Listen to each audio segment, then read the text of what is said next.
Hello student, good morning बेटा, कैसे हो? तो देखिएगा बेटा, हम एनटीए नीट पेपर की सीरीज के बारे में डिस्कस कर रहे थे। तो आज के इस वीडियो लेक्चर में हम नेक्स्ट पेपर अर्थात एनटीए नीट पेपर 98 के बारे में डिस्कस करेंगे। ध्यान रखना, हम हर क्वेश्चन के कॉन्सेप्ट को भी साथ में लेते हुए चलेंगे। तो ये एक रिवीजन करने का बेस्ट तरीका है, इसलिए आप वीडियो को लास्ट तक पूरा कंप्लीट देखें। तो देखिएगा, सबसे पहला क्वेश्चन है, मतलब question number 2, which of the following compound would you expect to have dipole moment. आपको बताना है कि इनमें से कौन सा ऐसा कंपाउंड है जिसका डाइपोल मोमेंट होता है। तो देखिएगा, ऑप्शन से इसको हम सोल्व करेंगे, क्योंकि dipole moment mu equal to Q into D होता है, वेक्टर क्वांटिटी है। तो आप देखिएगा, सबसे पहले अगर मैं सी ऑप्शन की बात करूं तो सी ऑप्शन में इसकी डायरेक्शन ऐसे होगा, इसका डायरेक्शन ऐसे होगा, तो यहाँ म्यू नेट इक्वल टू 0, अर्थात ये तो नॉन डाइपोल है। ऐसे साइनाइड है। अब साइनाइड की स्ट्रक्चर की अगर मैं बात करूँ तो साइनाइड का जो स्ट्रक्चर होगा वो C ट्रिपल बॉन्ड C और ऐसे होगा। तो ये लीनियर है, लीनियर है तो इसमें डायरेक्शन ऐसे आएगी, इसमें डायरेक्शन ऐसे आएगी, और रिंग के रेस्पेक्ट में, अगर रिंग के रेस्पेक्ट में डायरेक्शन ऐसे आएगी और यहाँ भी रिंग के रेस्पेक्ट में डायरेक्शन ऐसे आएगी, तो म्यू नेट इसका टोटल ऐसे हो जाएगा, इसका नेट ऐसे हो जाएगा, और दोनों का म्यू नोट इक्वल टू क्या हो जाएगा बेटा, 0 हो जाएगा। अब आप देखो नाइट्रो, नाइट्रो के केस में अगर हम बात करें तो नाइट्रो का स्ट्रक्चर होता है ऐसा बैंड टाइप, ये बना दिया मैंने। अब आप देखो, इधर भी ये बना दिया मैंने। अब देखो, इन दोनों में जो नेट डाइपोल मोमेंट डायरेक्शन होगा वो ऐसे होगा, इसमें भी ऐसे होगा, तो दोनों का भी म्यू नोट इक्वल टू क्या हो जाएगा, 0। तो पहला भी नॉन डाइपोल है, दूसरा भी नॉन डाइपोल है, थर्ड भी नॉन डाइपोल है। बट 4 में देखो आप, यहाँ पर इसका डायरेक्शन ऐसे होगा, इसका डायरेक्शन ऐसे होगा, तो दोनों का म्यू नेट जो होगा वो इस डायरेक्शन में होगा। तो इसका आंसर कौन सा सही है बेटा, डी ऑप्शन राइट है। अब आ जाएगा क्वेश्चन नंबर 6 के बारे में। Question number 6, which one of the following ion is aromatic. आपको बताना है इनमें से कौन सा आयन एरोमेटिक है। तो आपको पता है एरोमेटिक के लिए सबसे पहले आपका मॉलिक्यूल प्लेनर होना चाहिए। पहली कंडीशन क्या है, मॉलिक्यूल प्लेनर, और अगर मॉलिक्यूल प्लेनर है तो इसका मतलब ईच एटम sp2 होना चाहिए।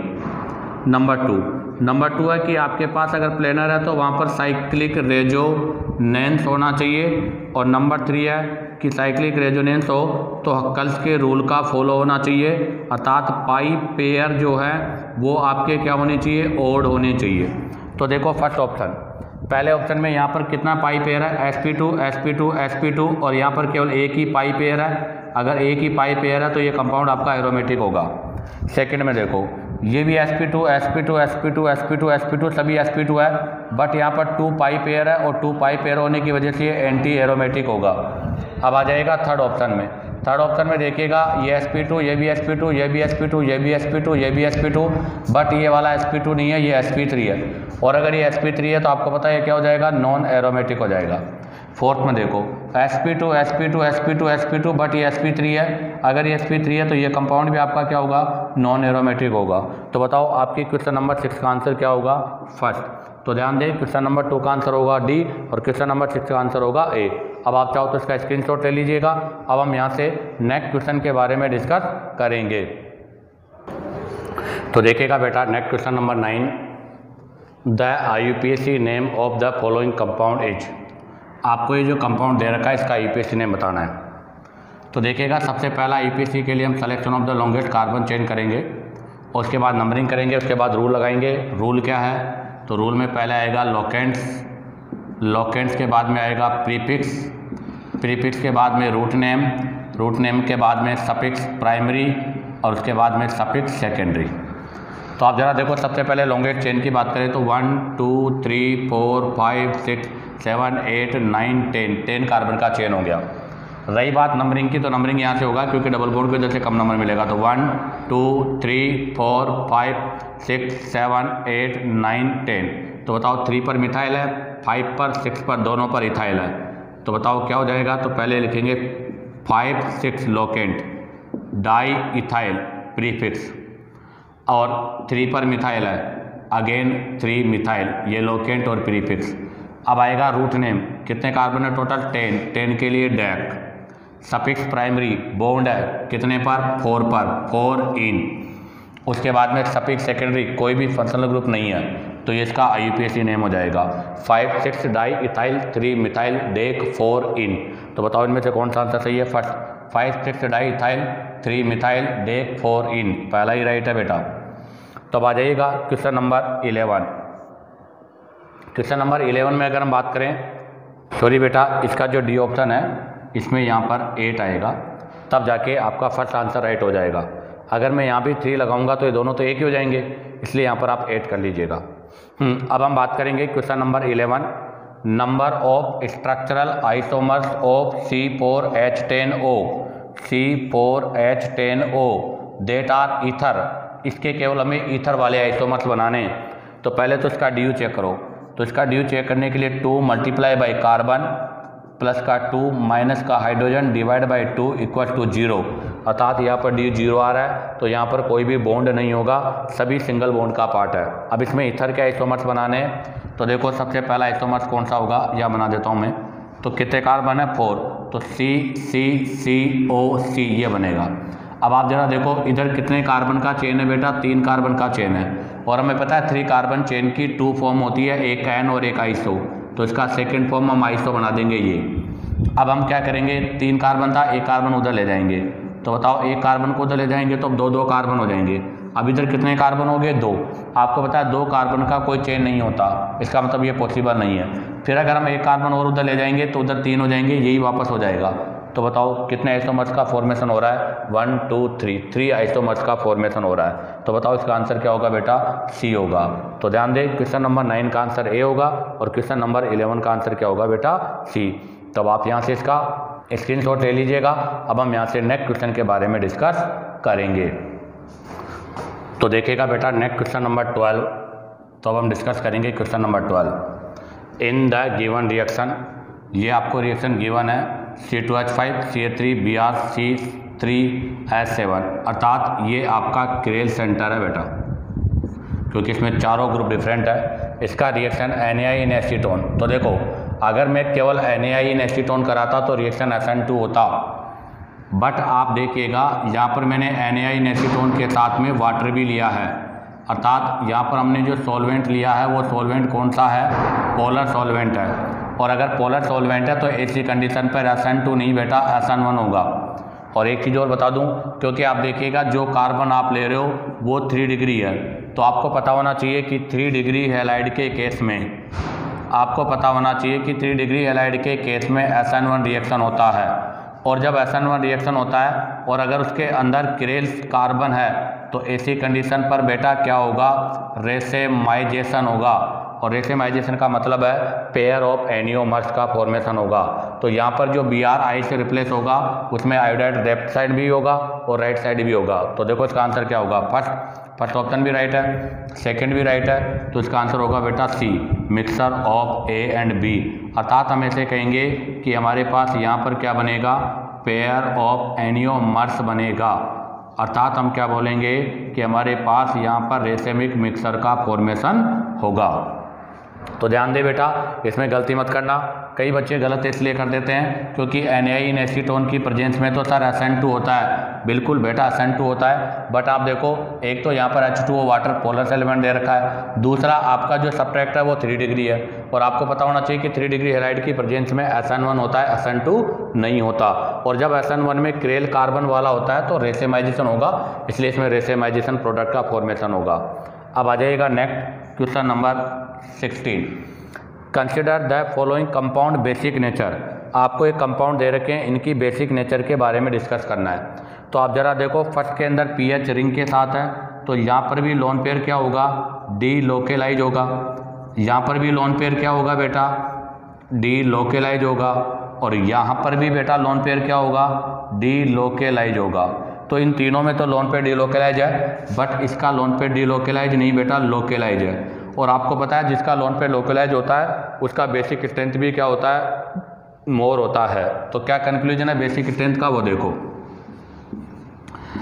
आपको पता है कि basic strength is directly proportional to +m +i -i और -m, अर्थात +m पहले आएगा, फिर +i आएगा, उसके बाद -i आएगा और -m सबसे लेट में आएगा। या मैं ऐसा भी कह सकता हूँ कि अगर लोन पेयर लोकेलाइज है तो वो मोर बेसिक होगा, और अगर लोन पेयर आपका डीलोकेलाइज है तो बेटा फिर वो लेस बेसिक होगा। तो इसका मतलब ये तो क्लियर हो गया कि फर्स्ट, सेकंड और थर्ड की बेसिक स्ट्रेंथ फोर्थ से कम है। तो इसका मतलब अगर मैं कंक्लूजन लिखूंगा तो फर्स्ट, सेकंड और थर्ड में से बेसिक स्ट्रेंथ 4 की ज़्यादा हो जाएगी। तो अगर हम ऑप्शन से डायरेक्ट करना चाहें तो देखो, फर्स्ट ऑप्शन रॉन्ग हो गया, थर्ड ऑप्शन रॉन्ग हो गया, बी और डी में से आंसर होगा। अब आप देखो, ये सब एनिलीन के पार्ट है, ये सब किसके पार्ट है बेटा? एनिलीन के पार्ट है। तो इसमें भी एक कंक्लूजन बताता हूँ मैं, ये एनिलीन के पार्ट है। अब एनिलीन जो है, इस एनिलीन में हाइड्रोजन रिप्लेस हो रहा है डिफरेंट ग्रुप से। तो ध्यान रखना, अगर एनिलीन का हाइड्रोजन जो है वो रिप्लेस होता है किससे? जेड मतलब EDG ग्रुप से। और एक बार अगर एनिलीन का जो हाइड्रोजन है वो रिप्लेस होता है किससे? EWG से। तो ध्यान रखना, EDG से और EWG से। EDG का मतलब प्लस आई और EWG का माइनस आई। तो अगर EDG से होगा तो इस लोन पेयर पर इलेक्ट्रॉन डेंसिटी बढ़ेगी और ऐसी कंडीशन पर बेसिक नेचर भी बढ़ेगा। लेकिन EWG के केस में ये इलेक्ट्रॉन लेने की बजाय इलेक्ट्रॉन अपने पास खींचेगा, इसलिए लोन पेयर घटेगा। लोन पेयर घटेगा तो आपको पता है बेसिक नेचर भी डिक्रीज होगा। तो ध्यान रखना, एनिलीन में नाइट्रोजन जो है उसके हाइड्रोजन का जो सब्स्टिट्यूशन है, अगर वो EDG से होगा तो बेसिक स्ट्रेंथ बढ़ेगी, EWG से होगा तो बेसिक स्ट्रेंथ घटेगी। अब आप देखो, पहले वाले के अंदर क्या है? CH3 प्लस आई इफेक्ट है, इसलिए इसका बेसिक स्ट्रेंथ बढ़ेगा। सेकंड में यहाँ पर क्या है? PHI, ये माइनस आई वाला इसलिए घटेगा। यहाँ पर तो देखो दोनों साइड ही क्या आ रहा है? माइनस आई आ रहा है, तो इसकी बेसिक स्ट्रेंथ सबसे कम होगी। तो बताओ सबसे लीस्ट बेसिक कौन होगा? तो आपका थर्ड जो है वो सबसे लीस्ट बेसिक होगा। और सबसे मोर बेसिक कौन सा होगा बेटा? 4 वाला आपका सबसे मोर बेसिक होगा। तो बताओ बी और डी में से कौन सा आंसर होगा? बी आपका राइट होगा। अगर मैं ऑर्डर की बात करूं तो सबसे ज़्यादा बेसिक होगा बेटा 4, क्योंकि ये आपका एलिफेटिक अमाइन है। क्या है बेटा? ये एलिफेटिक अमाइन है। उसके बाद में फर्स्ट होगा। फर्स्ट क्या है? फर्स्ट आपका एनिलीन का पार्ट तो है, बट यहाँ पर एडवांटेज है प्लस आई की। उसके बाद में कौन सा होगा? सेकंड। और सबके लास्ट में वो कौन सा होगा? थर्ड, क्योंकि सेकंड में 2 रिंग लग रही है दोनों साइड, तो यहाँ पे 2 माइनस आई लग रहा है, 2 साइड से माइनस आई लग रहा है, जबकि 3 वाले में तो 3 साइड से माइनस आई ऑब्जर्व हो रहा है। तो इस क्वेश्चन का आंसर होगा बी। अब आप चाहो तो यहाँ से इसका स्क्रीनशॉट ले लीजिएगा। अब हम यहाँ से नेक्स्ट क्वेश्चन के बारे में डिस्कस करेंगे।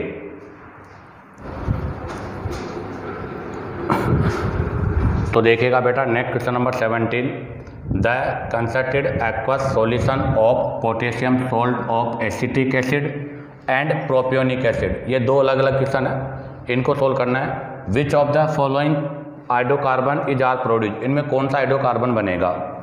तो ध्यान दे, इलेक्ट्रोलाइसिस रिएक्शन है। कौन सा रिएक्शन है? इलेक्ट्रोलाइसिस। तो इलेक्ट्रोलाइसिस में RC+O सोडियम या पोटेशियम सोल्ट हम लेते हैं और इसका वाटर की प्रेजेंस में हम क्या करते हैं? इलेक्ट्रोलाइसिस। तो यहाँ से क्या होता है बेटा? CO2 गैस रिमूव हो जाती है, R फ्री रेडिकल बनता है और ये R फ्री रेडिकल कंबाइन होकर हाइड्रोकार्बन का फॉर्मेशन करता है। ध्यान दें, ये एक आपका रेडॉक्स रिएक्शन है बेटा। कौन सा रिएक्शन है?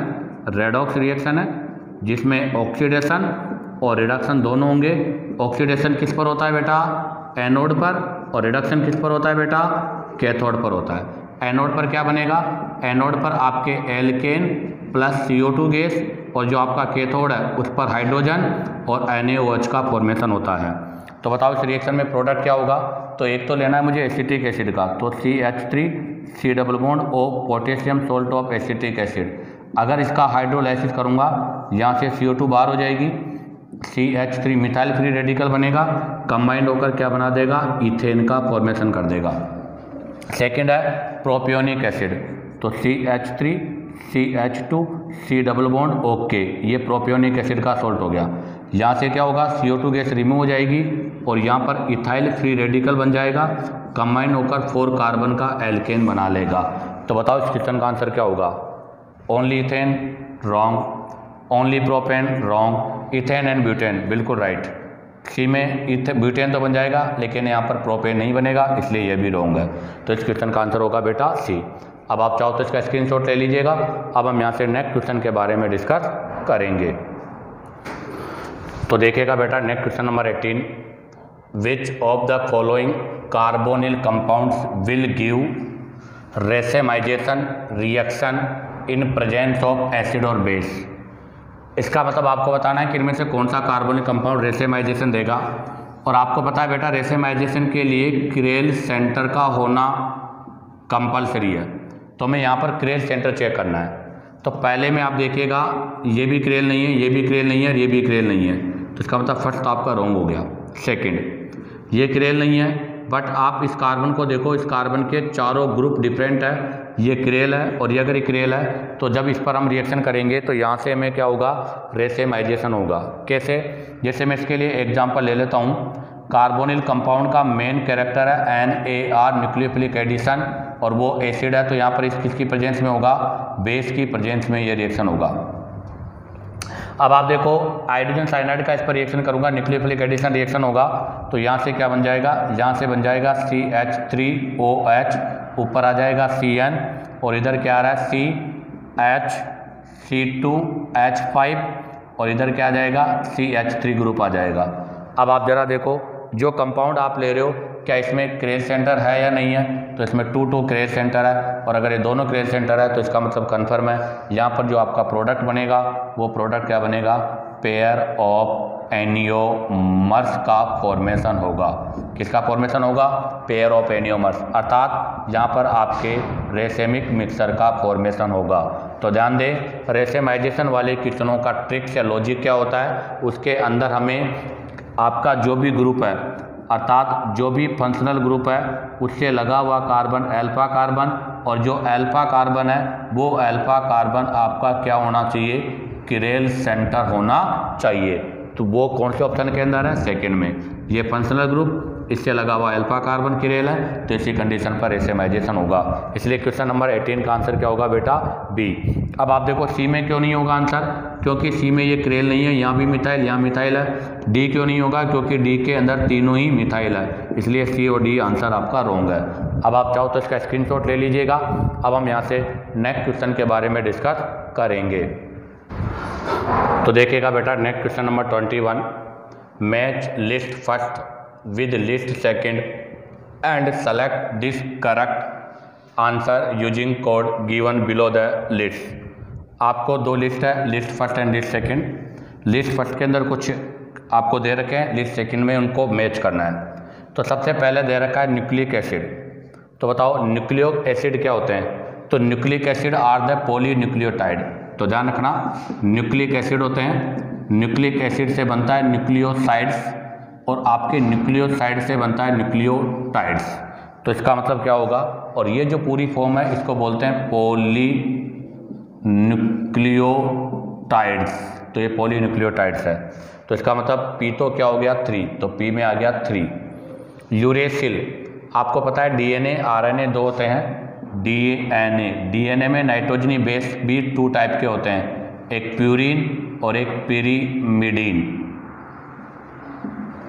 एक तो प्यूरिन होता है, एक पिरीमिडीन होता है। प्यूरिन में होता है AG और इसमें होता है TC, एडेनिन, गावानिन, साइटोसिन और थाइमिन। तो बताओ यूरेसिल, यूरेसिल आपके डीएनए में नहीं आरएनए में होता है। तो हम यही तो बोलते हैं कि आरएनए में थाइमिन के स्थान पर मतलब T के रिप्लेस पर यूरेसिल पाया जाता है।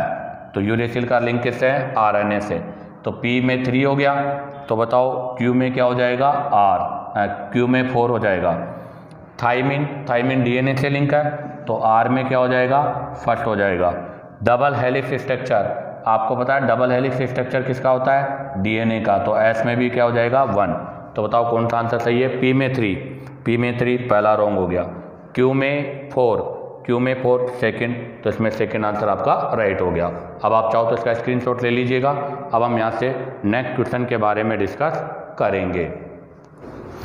तो देखिएगा बेटा next question number 25, in the given reaction, ये आपको एल्किन दे रखी है, कौन सी एल्किन है, सिस एल्किन गिवन है। इसका रिएक्शन करना है Br2 + CCl4 के साथ, X बनेगा, आपको आइडेंटिफाई करना है X क्या होगा। तो ध्यान दें आपको पता है ये एक इलेक्ट्रोफिलिक एडिशन रिएक्शन है और इसमें MKW रूल का फॉलो होगा, बट आपको पता है ये स्टीरियो स्पेसिफिक भी है, तो यहाँ स्टीरियो स्पेसिफिक कॉन्सेप्ट लगेगा। और स्टीरियो स्पेसिफिक के लिए एक ट्रिक आपको पता होना चाहिए, कार एंड टार्म, ये ट्रिक है। कार में सी का मतलब क्या होता है, सिस, ए का मतलब क्या होता है, एंटी एडिशन, और आर का मतलब क्या होता है बेटा, रेसेमिक मिक्सर। ऐसे टार्म में टी का मतलब क्या है, ट्रांस, ए का मतलब क्या है, एंटी एडिशन, और एम का मतलब क्या है, मीजो कंपाउंड। तो अब आप ध्यान दें, इस ट्रिक को हम यहाँ पर फॉलो करेंगे। और Br2 + CCl4 है, यहाँ पर साइक्लिक इंटरमीडिएट बनने की वजह से बेटा ये हमेशा एंटी एडिशन के लिए रेस्पॉन्सिबल है। तो यहाँ पर कौन सा एडिशन होगा, एंटी एडिशन होगा। तो बताओ क्या प्रोडक्ट बनेगा, तो ये सिस एल्कीन है और इस पर Br2 + CCl4 का हम एडिशन करा रहे हैं, वो भी एंटी एडिशन है। तो CAR, आर का मतलब क्या होगा, रेसेमिक मिक्सर बनेगा। अब आप देखो रेसेमिक मिक्सर बनेगा तो क्या प्रोडक्ट बनेगा, तो CH3 BRH, यहाँ पर H, यहाँ पर Br और यहाँ पर मिथाइल, या फिर बनेगा क्या, CH3 BRH HBr और CH3, अर्थात क्या बन गया, पेयर ऑफ एनियोमर्स, अर्थात मिक्सर बन गया। अब आप बताओ ये कौन सी फॉर्म है, इरिथ्रो या थ्रियो। तो आपको पता है इरिथ्रोफॉर्म किसको बोलते हैं, जैसे इसने लिखा इरिथ्रोफॉर्म, तो बेटा इरिथ्रोफॉर्म का मतलब होता है, इधर लिख देता हूं मैं, इरिथ्रो, तो इरिथ्रोफॉर्म का मतलब होता है same group on same side. अगर सेम ग्रुप सेम साइड होता तो उसको इरिथ्रो बोलते हैं। और एक फॉर्म और कौन सी है, थ्रियो फॉर्म। तो थ्रियो किसको बोलेंगे, थ्रियो का मतलब हो गया same group on opposite side. अगर आपका सेम ग्रुप अपोजिट साइड होता है तो उसको थ्रियो फॉर्म बोलते हैं। तो ज़रा देखो इसमें सेम ग्रुप अपोजिट साइड है, तो बताओ ये इरिथ्रो फॉर्म है या थ्रियो फॉर्म है, तो ये आपकी थ्रियो फॉर्म है। तो बताओ इसका आंसर कौन सा होगा। तो आप ज़रा देखो क्या कह रहा है वो, first erythro 2,3 dibromobutane, threo 2,3 dibromobutane, तो बेटा इसका आंसर होगा थ्रियो 2,3 डाइब्रोमोब्यूटेन। हाँ यहाँ पर मिक्सर तो बन रहा है रेसेमिक 1:1 भी सही है, बट इरिथ्रो थ्रियो ये गलत हो गया, थ्रियो नहीं आएगा, यहाँ पर भी इरिथ्रो आना चाहिए था। तो आपकी क्वेश्चन 25 का आंसर होगा बी। अब आप चाहो तो इसका स्क्रीनशॉट ले लीजिएगा। अब हम यहाँ से नेक्स्ट क्वेश्चन के बारे में डिस्कस करेंगे। तो देखिएगा next question number 26, how will you convert butane 2 propionic acid. तो देखिएगा हमारा क्वेश्चन क्या है कि C double bond OH, butane 2 on 1 2 3 4, ये ब्यूटेन 2 ऑन है, इसको कन्वर्ट करना है प्रोपियोनिक एसिड में, अर्थात यहाँ N की वैल्यू 4 है या N की वैल्यू 3 है, डिसेंडिंग सीरीज है बेटा। और आपको पता है ये कीटोन है, तो पहला ऑप्शन टोलेंस, आपको पता है टोलेंस कीटोन पे रिएक्शन नहीं करता क्योंकि टोलेंस तो एल्डिहाइड पे फंक्शन करता है। फेलिंग ये भी रॉन्ग क्योंकि ये भी एल्डिहाइड पे करता है। सी, तो इसका आंसर सी हो जाएगा। सी क्या है, सी यहाँ पर है बेटा आइडोफॉर्म, तो ये आइडोफॉर्म रिएक्शन है और आइडोफॉर्म से ऐसा होगा, कैसे होता है वो मैं आपको एक्सप्लेन कर दूँ। तो CH3 CH2 C double bond O और CH3, इसका रिएक्शन करेंगे हम I2 और NaOH के साथ। तो सर आपके जो कार्बोनिल ग्रुप है इससे लगा हुआ अल्फा, ये वाला ग्रुप तो आपके हेलो फॉर्म में कन्वर्ट हो जाएगा, और ये जो रिमेनिंग पार्ट है CH3 CH2, सॉरी ये 5 कार्बन हो गए, 3 रखने 4, तो यहाँ पर आपके पास ये C double bond O Na में कन्वर्ट हो जाएगा। अब आप देखो कौन से मीडियम में करा रहे हो, एसिडिक मीडियम में, तो एसिडिक मीडियम में ये आपका यहाँ से रिप्लेस होकर प्रोपियोनिक एसिड में कन्वर्ट हो जाएगा, तो इसका आंसर होगा बेटा सी। अब आ जाएगा क्वेश्चन नंबर 31। क्वेश्चन नंबर 31 क्या कह रहा है, प्रूसिक एसिड की ऑक्सीजन के साथ Ag की प्रेजेंस में करो तो बताओ प्रोडक्ट क्या बनेगा। पहले तो बताओ प्रूसिक एसिड किसको बोलते हैं, तो ध्यान रखना बेटा हाइड्रोजन साइनाइड को ही प्रूसिक एसिड बोला जाता है। अब इसका रिएक्शन करवाना है किसके साथ, O2 के साथ इन प्रेजेंस ऑफ Ag। तो यहाँ से HO2 के साथ रिएक्शन करके क्या बना लेगा, वाटर बना लेगा। अब आप देखो कितना मॉलिक्यूल्स वाटर के बने, 2 मॉलिक्यूल्स वाटर के, तो 2 2 जा 4, तो हाइड्रोजन साइनाइड के कितने मोल हो जाएंगे, 4 मोल हो जाएंगे। तो यहाँ पर ये 4 है, तो यहाँ से क्या बन जाएगा 2CN2, अर्थात साइनोजन का फॉर्मेशन हो जाएगा। बताओ किसका फॉर्मेशन हो जाएगा बेटा, साइनोजन का फॉर्मेशन हो जाएगा। तो बताओ इसका कौन सा आंसर सही है। तो इसको साइनोजन को हम ऐसे तो लिख सकते हैं ना, क्या C2N2, इस फॉर्म में भी इसे लिखा जा सकता है। तो इसका फर्स्ट आंसर आपका राइट है। अब आप चाहो तो स्क्रीनशॉट ले लीजिएगा। अब हम यहाँ से नेक्स्ट क्वेश्चन के बारे में डिस्कस करेंगे। तो देखिएगा next question number 35, which one of the following nitro alkenes will give nitrolic acid with NaNO2 concentrated HCl। ध्यान दें बेटा, ये जो रिएक्शन है वो डिफरेंशियल बिटवीन, मतलब डिफरेंस बिटवीन नाइट्रो एल्केन्स, अर्थात नाइट्रो एल्केन्स के डिफरेंस में भी इसको यूज करते हैं हम। कैसे नाइट्रो एल्केन्स के डिफरेंस में, जैसे ये C है, इस पर NO2 लगा हुआ है तो ये 1 डिग्री, ये C है, इस पर NO2 लगा हुआ है बट ये आपका 2 डिग्री, और ये C है, इस पर NO2 लगा हुआ है और ये आपका 3 डिग्री। इनके डिफरेंशियल में इसको हम यूज करते हैं, क्योंकि 1 डिग्री वाला जो होता है वो आपके नाइट्रोलिक एसिड का फॉर्मेशन करता है, बट 2 वाला जो होता है वो स्यूडो नाइट्रोलिक एसिड बनाता है, जबकि 3 डिग्री वाला रिएक्शन नहीं करता। तो अब कैसे होगा रिएक्शन, तो उस रिएक्शन के बारे में हम एक्सप्लेन करते हैं। तो देखो हमने कहा फर्स्ट वाला नाइट्रोलिक एसिड बनाएगा जिसमें NO2 के साथ जो कार्बन है वो किस फॉर्म में होना चाहिए, 1 डिग्री की फॉर्म में होना चाहिए, अर्थात CH2 की फॉर्म में होना चाहिए, ये CH की फॉर्म में होना चाहिए और ये C की फॉर्म में होना चाहिए। तो देखो पहला NO2 है, इसके साथ ये लगा हुआ कार्बन आपके 2 डिग्री में है, इसलिए यहाँ से नाइट्रोलिक एसिड नहीं सूडो नाइट्रोलिक एसिड बनेगा। ये आपका कार्बन 3 डिग्री में है, इसलिए यहाँ भी नहीं होगा, यहाँ भी नहीं होगा। बट आप देखो NO2 के साथ में ये वाला कार्बन आपके 1 डिग्री में, तो इसका आंसर ये होगा, फोर्थ इसका आंसर पॉसिबल नहीं है। कैसे होगी रिएक्शन वो देखिएगा। तो मैं जैसे यही एग्जांपल ले लेता हूँ, तो यहाँ से मैंने ले लिया CH3 CH3C, इसके पास कितने हाइड्रोजन है बेटा, 2 हाइड्रोजन है, और साथ में क्या NO2। अब इसका रिएक्शन करेंगे NaNO2 प्लस HCl। आपको पता है NaNO2 प्लस HCl क्या बना देगा, नाइट्रस एसिड बना देगा। तो इसकी रिएक्शन करेंगे हम किसके साथ, नाइट्रस एसिड के साथ। तो नाइट्रस एसिड में इसका formula O double bond NOH ये होता है बेटा। तो जब इसको यहाँ से रिएक्शन करेंगे तो यहाँ से वाटर मॉलिक्यूल्स बाहर हो जाएगा और CH3 डबल बॉन्ड OH और NO2 ये बना देगा नाइट्रोलिक एसिड, इसको बोलते हैं नाइट्रोलिक एसिड। अब बताओ अगर 2 डिग्री लूँगा तो फिर क्या होगा, जैसे मैंने ये ले लिया 2 डिग्री वाला, तो अगर बताओ ये 2 डिग्री लेंगे तो क्या हो जाएगा, तो CH3H और NO2। अब इसका करेंगे नाइट्रस एसिड के साथ, तो आपके बाद नाइट्रस एसिड को हमें इस फॉर्म में लिखना पड़ेगा, यहाँ से वाटर मॉलिक्यूल्स बाहर हो जाएगा, तो यहाँ पर बन जाएगा CH3 NO2 N double bond O। तो ये कहलाएगा सूडो नाइट्रोलिक एसिड और वो कहलाता है नाइट्रोलिक एसिड। तो ये अब आप देखो 1 डिग्री और 2 डिग्री के अंदर डिफरेंस हो गया। 3 डिग्री तो रिएक्शन ही पॉसिबल नहीं है, क्योंकि 3 डिग्री के पास यहाँ पर हाइड्रोजन नहीं है। तो आपके क्वेश्चन नंबर 35 का आंसर क्या होगा बेटा, C, अर्थात NO2 जिस कार्बन पे लगा हुआ है वो 1 डिग्री होना चाहिए। अब आप चाहो तो इसका स्क्रीनशॉट ले लीजिएगा। अब हम यहाँ से नेक्स्ट क्वेश्चन के बारे में डिस्कस करेंगे। तो देखिएगा बेटा नेक्स्ट क्वेश्चन है, अननोन कंपाउंड A, एक अननोन कंपाउंड A है C9H8O5।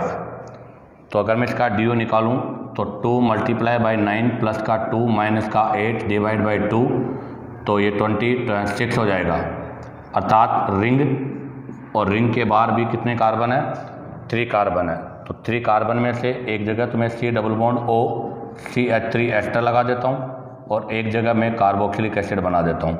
तो 6 7 8 9 कार्बन पूरे हो गए और ऑक्सीजन कितने हैं, 5। 1 2 3 4 हो गए, एक बच गया। तो एक ऑक्सीजन और एक के लिए हम एक यहाँ पर OH ग्रुप लगा देंगे, तो इसका मतलब इसमें हाइड्रोक्सी ग्रुप एक होगा। बट हम इसको फॉर्मूले से भी डायरेक्ट निकाल सकते हैं। तो क्या फॉर्मूला है इसका? Molecular weight of ether derivatives, methyl ether derivatives minus molecular weight of compound divide by 14। इससे भी हम इसको आइडेंटिफाई कर सकते हैं। तो molecular weight of methyl ether derivatives कितना दे रखा है? 210 माइनस और कितने का डिवाइड कर देंगे? 14 का। और अब यहाँ किसका लिखना है? Molecular weight of given compound, जो भी कंपाउंड आपको गिवन है। गिवन कंपाउंड ये रहा, तो इसका मोलिकुलर वेट हम निकालते हैं। तो 9 कार्बन है, तो 12 × 9 108 हो जाएगा। 8 हाइड्रोजन का 8 हो जाएगा, ऑक्सीजन का 80 हो जाएगा। 8 8 8 16, ये 9 और ये 1 196 हो जाएगा। कितना हो गया बेटा? 196 हो गया। माइनस करेंगे 14 डिवाइड बाई 14 करेंगे, कितना आ जाएगा? 1। तो बताओ इसमें कितना हाइड्रोक्सी ग्रुप है बेटा? 1। तो इसका आंसर कौन सा होगा? सी। अब आप चाहो तो इसका स्क्रीनशॉट ले लीजिएगा। अब हम यहाँ से नेक्स्ट क्वेश्चन के बारे में डिस्कस करेंगे। तो देखिएगा बेटा, next question number 38। In the reaction, ये आपको एस्टर दे रखा है, इसका रिडक्शन करना है ला के साथ। तो आपको पता है ला के साथ ईथर का जो रिडक्शन करेंगे एस्टर का, तो एस्टर के ला के साथ रिडक्शन से यहाँ से रिडक्शन हो जाएगा, एक अल्कोहल इधर बन जाएगा और एक अल्कोहल आपका इधर बन जाएगा। तो 2 मॉलिक्यूल ऑफ अल्कोहल का हमें ऑब्टेन होगा। तो एक तो ईथर का मॉलिक्यूल ये हो गया, जिसमें यहाँ पर H2 और यहाँ पर OH हो जाएगा, और एक अल्कोहल हमें यहाँ से ऑब्टेन होगा, तो एक अल्कोहल ये ऑब्टेन हो गया। अब वो क्या कह रहा है कि सर इनमें जो दोनों ईथर बन रहे हैं A और B, सपोज दैट ये A मान लो और ये B मान लो, तो इसके ऑप्शन क्या है कि A will give hello form, B will be give hello form. दोनों हेलो फॉर्म देते हैं या दोनों ही नहीं देते हैं? तो हेलो फॉर्म के लिए आप देखो OH जिस कार्बन पे लगा हुआ है उसके नेक्स्ट मिथाइल है, बिल्कुल ये भी हेलो फॉर्म देगा। और यहाँ पर भी देखो कार्बन जिस कार्बन पे OH लगा है उसके एक साइड मिथाइल है, तो ये भी हेलो फॉर्म देगा। तो इन दोनों में हेलो फॉर्म होगा। तो इसका कौन सा आंसर सही है बेटा? सी। तो देखेगा बेटा next question number 43। Sodium salt of acetic acid react with ethyl iodide to give, अर्थात एसिटिक एसिड के सोडियम सॉल्ट का रिएक्शन करना है। तो CH3 acetic acid C double bond O और ये इसका सोडियम सॉल्ट हो गया। Sodium salt of acetic acid react with ethyl iodide, ethyl iodide के साथ रिएक्शन करना है। कौन सा रिएक्शन होगा बेटा? SN1 होगा। और इथाइल आयोडाइड के साथ रिएक्शन करेंगे तो आयोडाइड यहाँ से रिप्लेस हो जाएगा, ऑक्सीजन यहाँ आकर ऐड हो जाएगा। तो क्या बनेगा? CH3 C double bond O CH2 CH3, अर्थात एस्टर का फॉर्मेशन हो जाएगा। तो क्या फर्स्ट आंसर सही है? रॉन्ग। सेकेंड आंसर आपका राइट होगा। तो 43 का सेकेंड आंसर राइट है। अब आ जाइएगा क्वेश्चन नंबर 44। क्वेश्चन नंबर 44 में कह रहा है the CCl bond length is shortest in, आपको बताना है कार्बन क्लोरीन कौन से बॉन्ड में सबसे शॉर्ट है। तो देखो सबसे पहला जो एग्जांपल दे रखा है वो है विनाइल क्लोराइड। क्या दे रखा है बेटा? Vinyl chloride. और विनाइल क्लोराइड में क्लोरीन के पास लोन पेयर है, तो लोन पेयर सिग्मा पाई, यहाँ पर क्या हो जाएगा? रेजोनेंस हो जाएगा। तो देखो इसमें जब रेजोनेंस हो जाएगा तो कार्बन और क्लोरीन के बीच में कौन सा बॉन्ड आ जाएगा? पार्शियली डबल बॉन्ड आ जाएगा। और पार्शियली डबल बॉन्ड आने से बॉन्ड लेंथ जो है वो डिक्रीज हो जाएगी। जबकि आप देखो यहाँ पर कार्बन और क्लोरीन के बीच में 100% कौन सा बॉन्ड होगा बेटा? सिंगल बॉन्ड होगा। इससे अगले में भी क्या होगा? 100% सिंगल बॉन्ड होगा। और इसके अगले में भी सिग्मा सिग्मा रेजोनेंस नहीं है, तो यहाँ पर भी 100% सिंगल बॉन्ड होगा। तो बताओ सबसे छोटी बॉन्ड लेंथ कौन सी होगी? ए वाली। बाकी सभी में सिंगल बॉन्ड होने की वजह से बॉन्ड लेंथ बड़ी होगी। अब आप चाहो तो यहाँ से इसका स्क्रीनशॉट लीजिएगा। अब हम यहाँ से नेक्स्ट क्वेश्चन के बारे में डिस्कस करेंगे। तो देखिएगा next question number 45। In the given reaction, ये कीटोन है और इसका रिएक्शन करना है आपको एस्टर के साथ C2H5ONA और C2H5OH की प्रेजेंस में, अर्थात बेस। बट आप ध्यान दें बेटा, जब एक एस्टर कीटोन के साथ रिएक्शन करता है तो इस रिएक्शन को हम क्या बोलते हैं, तो इसे बोला जाता है क्लेंसन एस्टर कंडेंसेशन रिएक्शन। तो ये क्लेंसन एस्टर कंडेंसेशन रिएक्शन है। कैसे होगा रिएक्शन? बहुत सिंपल रिएक्शन है। आप देखो यहाँ पर C डबल बॉन्ड O है, यहाँ पर CH2H है, ये आपका अल्फा हाइड्रोजन है। ये अल्फा हाइड्रोजन रिएक्शन करेगा ETO C डबल बॉन्ड और CH3 के साथ। तो यहाँ से एथेनॉल अर्थात ETOH रिमूव हो जाएगा और यहाँ से आपके पास बताओ क्या प्रोडक्ट बन जाएगा, C double bond O CH2 C double bond O CH3 dicarbonyl compound का फॉर्मेशन होगा। तो इसमें कौन सा आंसर सही है? फर्स्ट रॉन्ग है, सेकंड रॉन्ग है, थर्ड आंसर आपका राइट है। इसी के साथ आपका बेटा NTA नीट पेपर 98 जो है उसका सॉल्यूशन कंप्लीट होता है। उम्मीद करता हूँ कि आपको वीडियो पसंद आया होगा, क्योंकि मैंने हर क्वेश्चन के साथ में उसका कॉन्सेप्ट भी आपको एक्सप्लेन किया है। अगर वीडियो पसंद आया हो तो बेटा लाइक, सब्सक्राइब और शेयर करो, ताकि आपको नेक्स्ट अपडेट का नोटिफिकेशन मिल जाए।